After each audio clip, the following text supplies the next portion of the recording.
coming up.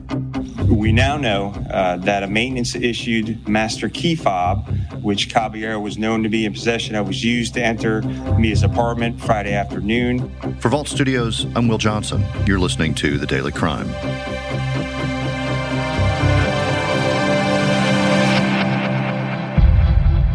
Shortly after Miya Marcano was reported missing in late September of last year, police in Florida located the body of the 19-year-old college student not far from where she lived near the University of Central Florida. Yeah, so Miya was found, or what we believe to be the remains of Miya was found about 10:45 this morning in a wooded area in the area of Timber Scan Apartments. We believe pretty conclusively that Armando Caballero is responsible for this crime, and there is not any other person or persons that we are looking for in this case. But investigators never got the chance to interview that suspect. Investigators believe a maintenance worker at her apartment complex, his name Armando Caballero, used a master key to get into Mia's apartment and then killed her. Caballero took his own life before police could interrogate him. The case is now raising questions about renters' safety and if something could have been done to protect renters like Miya. We give them full freedom to our apartments, essentially, and ourselves, when we just hand the keys to anyone. We just don't think that this should happen to anyone ever again.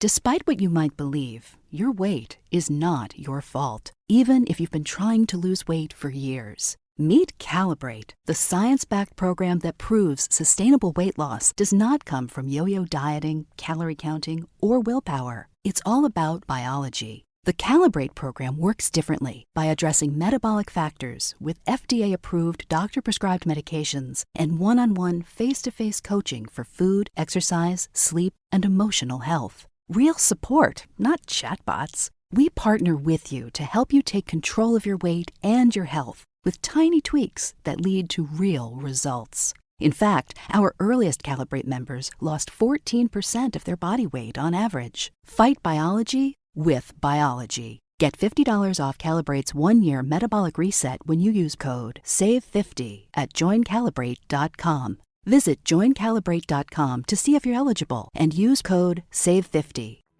I'm joined by investigative reporter and anchor Courtney Robinson at 10 Tampa Bay.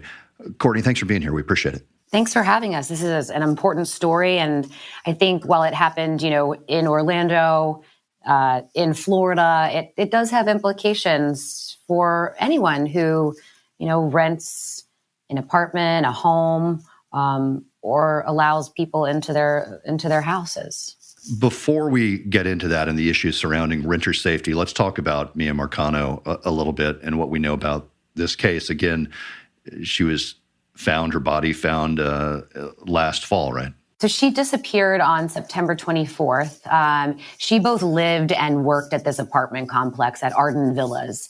So she lived and worked there. She disappeared on the 24th, and pretty immediately there was a search for her. And 8 days later, after she was last seen alive, investigators found her. They say that her hands and her feet were bound and her mouth was covered in black duct tape. And as you mentioned, they were not able to interview the suspect, Armando Manuel Caballero.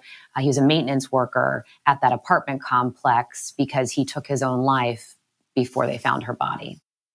And police were, though, definitely able to link him to the murder. Is that right? Yes, and that's exactly what kind of started to raise the questions where we started to dig into this. When the sheriff held the press conference, pointing to Caballero as the suspect in this, the sheriff said, we know that a maintenance worker was issued a master key fob and that Caballero was known to be in possession of that, and that was used to enter her apartment the afternoon that she went missing. And when we heard that, that's when our team kind of said, what's up with these master keys and what do we need to know? And a little bit more, too, about renter safety. It's a really tragic situation. From the people who I've spoken to who live in this apartment complex, Miya was a young woman, and the individuals who live there are also young. They say that this is an apartment complex that is marketed to students, grad students, young people. And they felt like when they moved in, that they should have some type of protection, right? That they felt like, okay, just like we're protected living on campus or, living with our parents, that we will have protections here as well. But in this case, background checks had been done. Is that right? So the company that owns Arden Villas, the Price Company, which is based in North Carolina, and Arden Villas said, we did a background check on this guy. And they posted on Instagram that there were, quote, no charges of burglary or sexual assault. So they said that there were no charges of that. And we pressed and said, but were there other things that maybe came up on this background check? And they did not respond to us. We repeatedly tried to contact Arden Villas as well as the company that owns it, and got no response to this. I can tell you what we found. We were able to find that Caballero was a convicted felon. In fact, he was convicted in 2016 in Polk County, which is in our area here in Tampa. It's right outside of Orlando too. It's near there, of aggravated assault with a deadly weapon. So there was a conviction, and it was a violent conviction. Yeah, so that seems really shocking that would have been missed. Is the issue here not just background checks, but also just access to apartments and dwelling spaces where people have these key fobs and they can get into any unit? Well, I think it's intertwined. You can do a background check, and a background check can only show you so much, right? So there is an issue, in our state, and every state is different, but in our state, background checks are not required. And there have been attempts in the past to legislate background checks that landlords conduct these on any of their workers or employees, especially maintenance workers. And that stems from issues, right? There have been other cases where people have been assaulted or items have been taken or whatnot.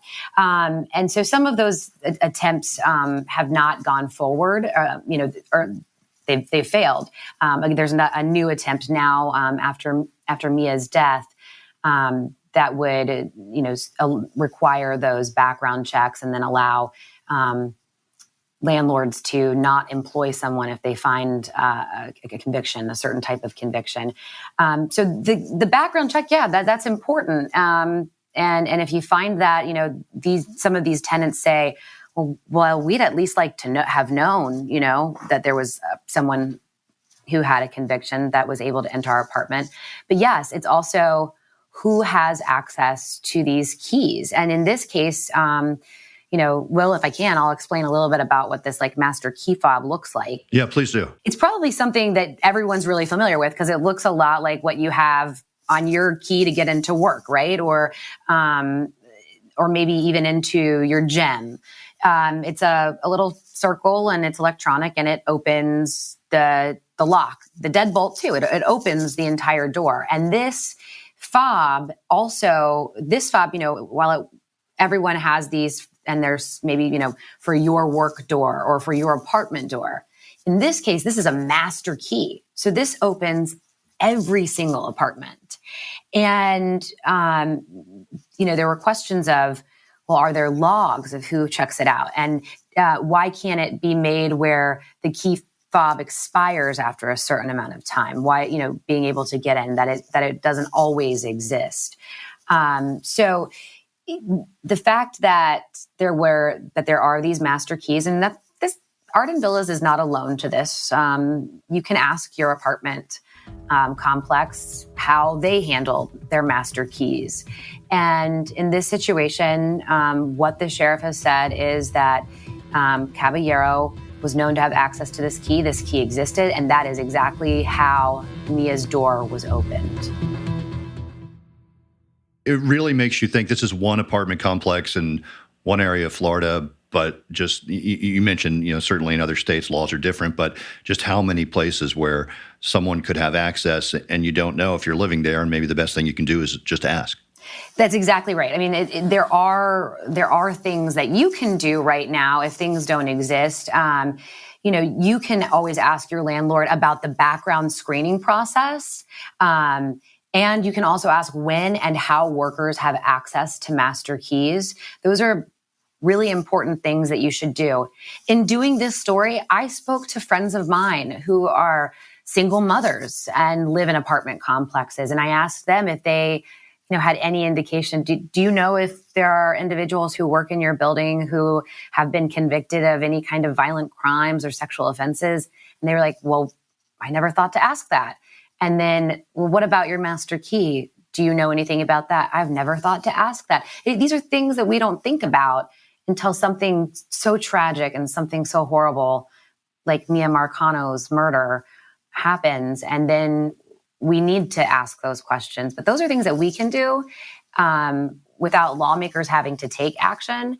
But there are calls right now for lawmakers to take action and say, hey, at the very least, a landlord needs to conduct a background check. And when it comes to these master keys, there are things that can be done. There are logs that can be created as well. Courtney, I don't know if these reports were confirmed. Maybe you can speak to this, that he had actually shown an interest in Miya, that he had contact with her before, maybe reached out to her. Is that correct? So according to the family and according to others who knew Miya, that he had made some advances or kind of shown a romantic interest, and she had rebuffed him and had made it clear, she had complained about it, that she was uncomfortable. People were aware of that. They did have contact because, again, Miya not only lived in the Arden Villas community, she also worked there. And her suspected killer, Armando Caballero, was a maintenance worker in the same complex. Courtney, in the meantime, just a tragic case and great investigative work that you've been able to dig into this a little bit, and we'll see what happens with any legislation down the road. Yeah, it's always something that we'll follow. Again, when this happened, I said, well, surely there's something, aside from the master key issue, but background check, there's got to be something, right? And I looked, and in 2008, after another horrible situation, there had been legislation that really had some teeth to it. It was introduced to mandate landlords background check employees, but then also they would have to get consent from tenants before anyone with a criminal history enters their homes.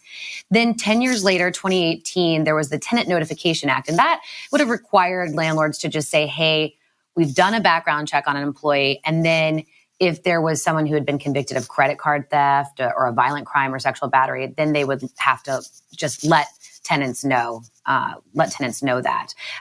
In this situation now, we have some legislation going forward that would require landlords conduct those background checks on apartment employees, allow them to deny employment if they find certain convictions.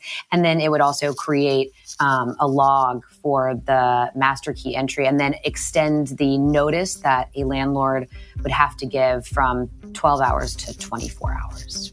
Courtney Robinson, investigative reporter and anchor at 10 Tampa Bay. Thanks so much for talking to us about this. We appreciate it. Thank you for having me, and thank you for sharing this with others. Thanks for listening to The Daily Crime. Be sure to check out our weekly show, True Crime Chronicles, available wherever you listen to podcasts. For Vault Studios, I'm Will Johnson.